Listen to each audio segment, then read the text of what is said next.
वास्तु क्या है? वास्तु का सीधा सीधा सा एक ही अर्थ है, देसी भाषा में, जो किसी को समझ में ना हो, सही चीज का, सही वस्तु का, सही चीज का सही स्थान पर ना रखना, इससे वास्तु दोष। अगर मंदिर की चीज, मंदिर का सामान किचन में रखेंगे, बाथरूम में रखेंगे तो गलत होगा, और किचन का सामान मंदिर में रखेंगे तो गलत होगा। एक अनुशासित प्रक्रिया को वास्तु दोष बोलते हैं, जो सही नहीं होती। वास्तु भी दो तरह का है, वास्तु तो एक ही है, लेकिन उसके दो सिस्टम है। एक वास्तु चाइनीज पत्ती है और एक वास्तु हमारी इंडियन पत्ती है।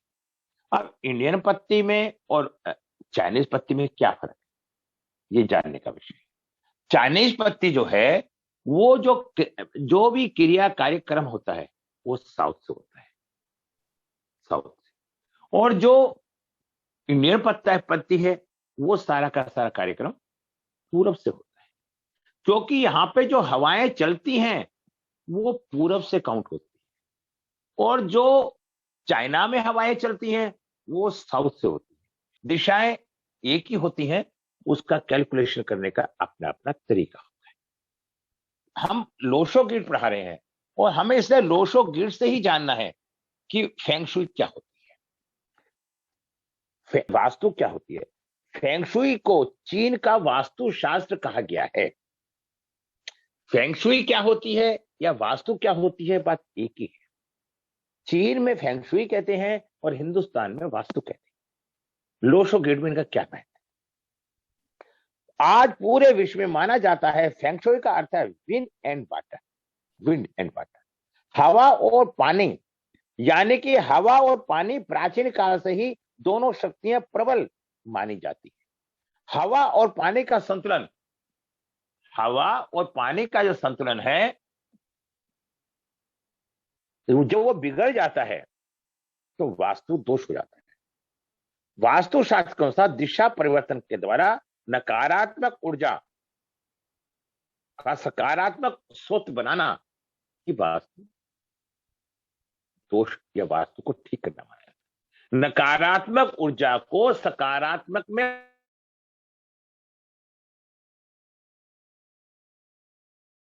बदलने के लिए हम क्यूरस कुछ यंत्र, क्यूरस कुछ सामान लगाते हैं, जिससे भारतीय वास्तु शास्त्र के अनुसार फेंग शुई में सबसे बड़ा अंतर यह है कि भारतीय वास्तु शास्त्र के अनुसार भारत हिंदुस्तान में मकान को तोड़ के उस स्थान को परिवर्तन किया जाता है, और चाइनीज पत्ती के अंदर उस स्थान को बिना तोड़े उपाय के द्वारा ठीक करा जाता है।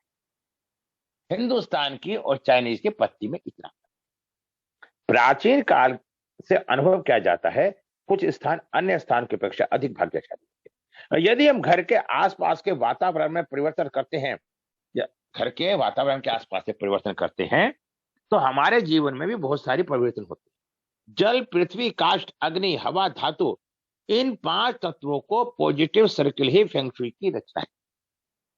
देखिए, पृथ्वी, काष्ठ, अग्नि, हवा, धातु, हमारे हिंदुस्तान में जल, वायु, पृथ्वी, आकाश, गगन, ये मानी जाती है। और चाइना के अंदर लकड़ी, काष्ठ तत्व को महत्व दिया जाता है, वुड एलिमेंट। फेंग शुई के अनुसार उस भाग्य को, हम भाग्य को 3 कालों में बांट सकते हैं। नंबर 1 भूतकाल भाग्य, जो हमारा बीत गया।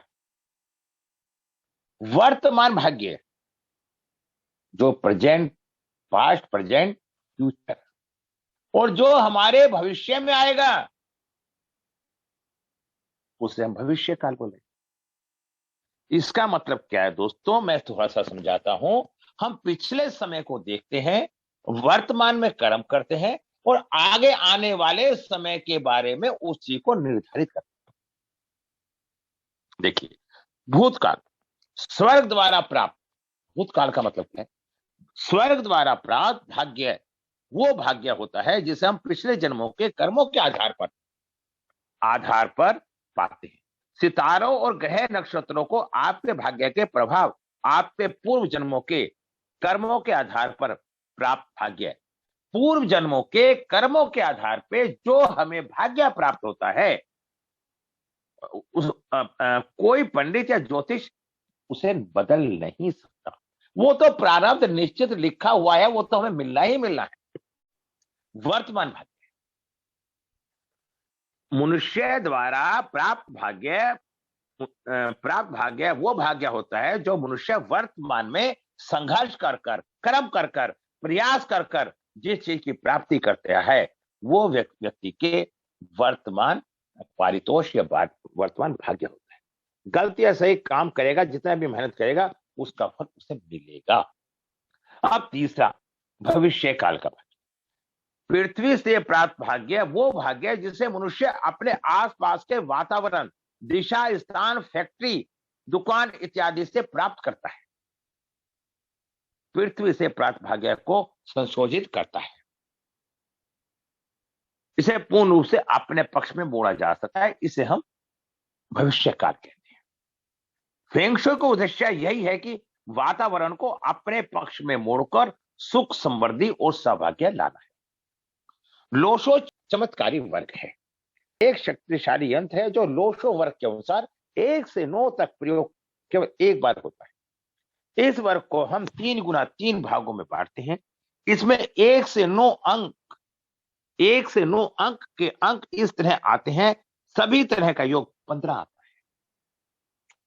है। 1 से लेके 9 तक के अंकों को अगर हम उस चार्ट में लिख लेंगे, मैं दिखा देता हूं। ये हमारा इस तरह से चार्ट है, ये 9 के 9 बना दीजिए, ठीक है। अब इसका जो टोटल आएगा, हम कहीं से भी जोड़ ले, चारों तरफ से जोड़ लो, उसका टोटल 15 आएगा। और 15 का मतलब होता है 6, और 6 का मतलब होता है वैभव लक्ष्मी। पहला हम बोलते हैं 4 नंबर, उससे बोलते हैं राहु। 4 नंबर, इसे हम बोलते हैं साउथ। ऊपर ले लेते हैं 4 9 2। आप अपना एक चार्ट बना लीजिए, ये मैंने बना रखा है नोट्स में, आपके पास आ भी गया होगा, नहीं होगा तो देखिए 4 9 2 मैं आप देख। अच्छा, इसको हम 4 को क्या बोलते हैं? राहु।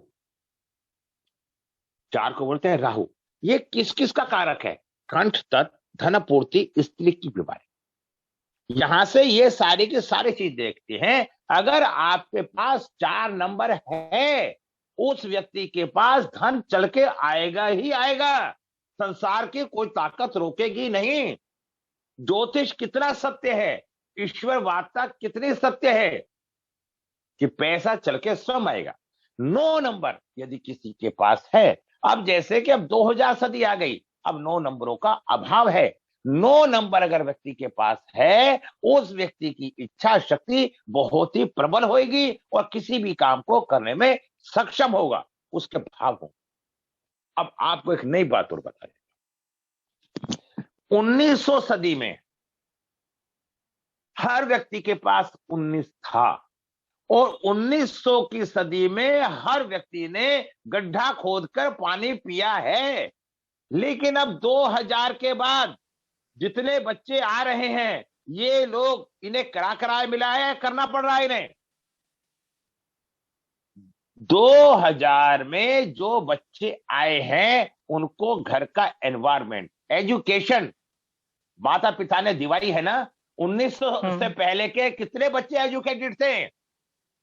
1900 में जितने लोग थे, उन्होंने काम को करके अपने जीवन को बनाया था। अब 2000 के बच्चों के जीवन बने बनाए हैं, उन्हें अपने आगे की प्रोग्रेस करने के लिए मानसिक रूप से मेहनत करनी पड़ती, शारीरिक मेहनत नहीं। क्या सहमत हैं? अब जो आज की युवा पीढ़ी है, क्या वो किसी खेत में काम करके इच्छा फावड़ा चलाने की इच्छा रखती है? अब 2 नंबर, तो इसे बोलते हैं साउथ दिशा। 4 9 2 में साउथ दिशा आती है। 2 नंबर का स्वामी चंद्रमा होता है, इसे हम पृथ्वी तत्व बोलते हैं। विवाह, पार्टनर, पारिवारिक रिश्ते, व्यवसायिक रिश्ते। अब 3 नंबर क्या है? ये इष्ट है, गुरु। वुड एलिमेंट, इसके अंदर यह समझाया गया है वुड एलिमेंट 4 और 3 है। जब कोई पेड़ होता है तो पेड़ निरंतर ग्रोथ बढ़ती है ऊपर की तरफ। अगर किसी की कुंडली के अंदर 3 और 4 नंबर है तो वो व्यक्ति प्रोग्रेस करता रहेगा। अगर 3 और 4 नंबर नहीं है तो उसकी प्रोग्रेस में कमी आएगी। 3 नंबर।